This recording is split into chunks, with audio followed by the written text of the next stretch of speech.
Hi friends, today we're reading Cooking with Cat. Look, look, the cat wants to cook. Look, a book. The cat has a cookbook.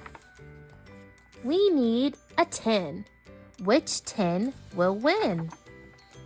The thin tin is best. Put back the rest. We need ham and jam. Lots and lots of pots. We spot the pot. Hot shot into the pot. A pot shot, not so hot. We take a seat. We start to beat. No, no, no. We do not eat the treat we beat. Do not slop the glop on top. Stop, stop, stop that glop.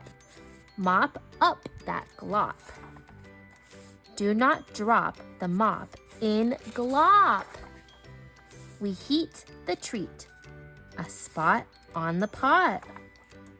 Got the pot. Ding! They are done.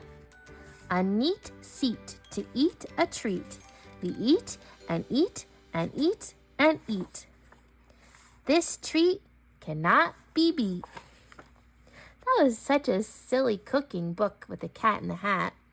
Make sure you like and subscribe for more read aloud fun. Have a great day.